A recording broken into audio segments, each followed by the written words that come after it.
It's me Ranjini. So welcome back to my YouTube channel. അപ്പോൾ നമ്മളിതേ ഒരു ട്രിപ്പ് പോകാൻ പറഞ്ഞു കേട്ടോ. ഞാൻ ഇൻട്രോ എടുക്കാൻ മറന്നുകൊണ്ടാണ് ഇങ്ങനെ ഇൻട്രോ എടുക്കുന്നത്. ഞാൻ സജില ടീച്ചർ, ബിൻസി ടീച്ചർ, നാഫി ടീച്ചറൊക്കെയാണ് പോണത്. ഒരു പ്ലാനിങ്ങും ഇല്ലായിരുന്നു. ഞങ്ങൾ കോഴിക്കോടേക്കാണ് ടിക്കറ്റ് എടുത്തത്. പക്ഷേ ഞങ്ങളിത് ഈ കോയാസിൽ ഇറങ്ങി കേട്ടോ. കോയാസിൽ ഇറങ്ങി കുറച്ച് നടന്നത് തൊട്ട് മുന്നേ തന്നെ നമുക്ക് ഈ കടലുണ്ടി ബസ് കിട്ടിയേ. പ്ലേസ് നിങ്ങൾക്ക് മനസ്സിലായി കാണുമല്ലോ. നമ്മൾ പോകാൻ പോകുന്നത് കടലുണ്ടി ബേർഡ് സാങ്ച്വറിക്കാണ് കേട്ടോ. പെട്ടെന്നുണ്ടായ തീരുമാനമാണ്. കുറച്ച് അത്യാവശ്യം ലോങ് ആയിട്ട് ബസ്സിൽ പോകാനുണ്ടായിരുന്നു കേട്ടോ. കുറച്ച് ആളുകളെയും കൂടെ ഞങ്ങൾ മിസ് ചെയ്യുന്നുണ്ട്. അവർക്ക് വരാൻ പറ്റാത്ത സിറ്റുവേഷൻ ആയിരുന്നു. നമ്മളിതേ അവിടെ ബസ് ഇറങ്ങി കുറച്ച് നടക്കാനുണ്ടായിരുന്നു. അവിടെ റെയിൽവേ ക്രോസിംഗ് ആയിരുന്നു. അപ്പോൾ നമ്മളിതേ അവിടെ ഇറങ്ങി റെയിൽവേ ക്രോസ് ചെയ്യാണ്. ഞാൻ ആദ്യമായിട്ടാണ് എൻ്റെ ജീവിതത്തിൽ റെയിൽവേ ക്രോസ് ചെയ്യുന്നത് ഗൈസ്. അതുകൊണ്ട് എനിക്ക് ഭയങ്കര പേടിയായിരുന്നു. അങ്ങനെ നമ്മളിതേ ആ റെയിൽവേ ക്രോസ് ചെയ്തിട്ടോ. കുറച്ചും കൂടെ മുന്നിലേക്ക് വന്ന് അത്യാവശ്യം നല്ലോണം നടക്കാനുണ്ടായിരുന്നു. നട്ടക്കുന്തിരി വെയിലത്ത് ഒരു കുടയും ഞങ്ങൾ 4 ആൾക്കാരും ഇങ്ങനെ നടക്കായിരുന്നു കേട്ടോ. ആ ബസ് കയറുന്ന സമയത്ത് ചേട്ടൻ ചോദിക്കുന്നുണ്ടായിരുന്നു നിങ്ങൾ എങ്ങോട്ടാന്നുള്ളത്. അവർക്ക് വലിയ വിലയൊന്നും ഇല്ല, ആ സ്ഥലത്തിനെ തോന്നുന്നു.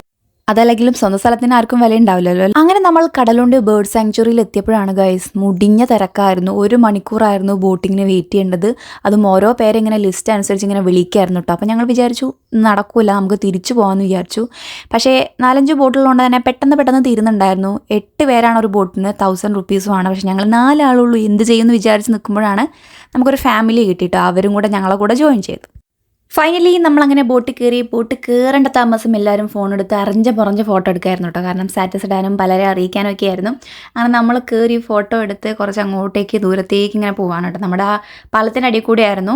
ബാക്കിലുണ്ടായിരുന്ന ചേട്ടൻ നമുക്ക് ഓരോ ഇൻസ്ട്രക്ഷൻസ് ഒക്കെ തരുന്നുണ്ടായിരുന്നു. കാരണം അപ്പുറത്താണ് ഒരു 2 തുരുത്തുകളുണ്ട്. അപ്പുറത്ത് മലപ്പുറം ജില്ലയാണ്, ഇപ്പുറത്ത് കോഴിക്കോടാണ്. അവിടെ ഇത്ര വീടുകളുണ്ടെന്നൊക്കെ പറയുന്നുണ്ട്. അതുപോലെ തന്നെ നമ്മുടെ കടലുണ്ടി ട്രെയിൻ മാറിയിട്ടുണ്ടായിരുന്ന ആ പഴയ പാലത്തിൻ്റെ പില്ലേഴ്സും കാര്യങ്ങളൊക്കെ മൂപ്പര് കാണിച്ചു തന്നിട്ടുണ്ടായിരുന്നേ. നമ്മളെ പാലത്തിൻ്റെ അടി കൂടെ പോയി കുറച്ചങ്ങോട്ട് എത്തിയപ്പോഴാണ് അതിൻ്റെ മുകളിൽ കൂടെ ട്രെയിൻ പോകുന്നത്. ഞാൻ പാലത്തിൻ്റെ മുകളിൽ ട്രെയിൻ പോകുന്നത് ആദ്യമായിട്ടാണ് കാണുന്നത്. അത്യാവശ്യം നല്ല കാം ആൻഡ് ക്വയറ്റ് ആയിട്ടുള്ള പ്ലേസ് ആണ് കേട്ടോ. പക്ഷേ ബേർഡ് സാങ്ച്വറി എന്നുണ്ടെങ്കിലും നമുക്ക് ബേർഡിനെ ഒന്നും കാണാൻ പറ്റിയിട്ടുണ്ടായില്ല. 1-2 കൊക്കുകളെ മാത്രം കണ്ടു. പക്ഷേ ആ ചേട്ടൻ പറഞ്ഞു ഉച്ച സമയം ആയതുകൊണ്ടായിരിക്കാം കാണാത്തതെന്ന് പറഞ്ഞു കേട്ടോ. എന്തായാലും ടോട്ടലി നല്ല കാം ആൻഡ് കൂളായിട്ടുള്ള അറ്റ്മോസ്ഫിയർ ആണ്. അതിനുശേഷം നമ്മളതേ ഉള്ളിലേക്ക് കുറച്ചൊരു കണ്ടലിൻ്റെ മരങ്ങളുടെ ഇടയിലേക്ക് കയറി. ഉള്ളിലോട്ട് കയറിയപ്പോൾ ഒരുപാട് ഫോട്ടോസും കാര്യങ്ങളൊക്കെ നമുക്ക് എടുക്കാൻ പറ്റിട്ടോ. നാഫി ടീച്ചർ ദേവിടെ ഫോട്ടോയ്ക്ക് നന്നായിട്ട് പോസ് ചെയ്തുകൊണ്ടിരിക്കുകയാണ്. ആളൊരു ഫോട്ടോജനിക്കാണ്. കുറച്ചും കൂടെ മുന്നിലേക്ക് എത്തിയപ്പോൾ നക്ഷത്ര കണ്ടൽ കണ്ടു കേട്ടോ. അതിലെ കായകളും കാര്യങ്ങളൊക്കെ ആയിട്ടും കാണിച്ചു തന്നിട്ടുണ്ടായിരുന്നേ. 1-2 കായ പറയ്ക്കുകയും ചെയ്തിട്ടുണ്ടായിരുന്നു. കൂടെ ഉണ്ടായിരുന്ന ടീംസ് കേട്ടോ. അങ്ങനെ നമ്മൾ അവിടുന്ന് തിരിച്ചു നേരെ ഫുഡ് കഴിക്കാൻ കയറിയില്ല നമ്മുടെ ബീച്ചിൻ്റെ ഓപ്പോസിറ്റ് സൈഡിലുള്ള ദ ഷാപ്പ് റെസ്റ്റോറൻറ്റിലാണ് കേട്ടോ. പേര് കേട്ടപ്പോൾ ഞങ്ങൾ വിചാരിച്ചു കള്ളും ഉണ്ടാവുന്നു കേട്ടോ.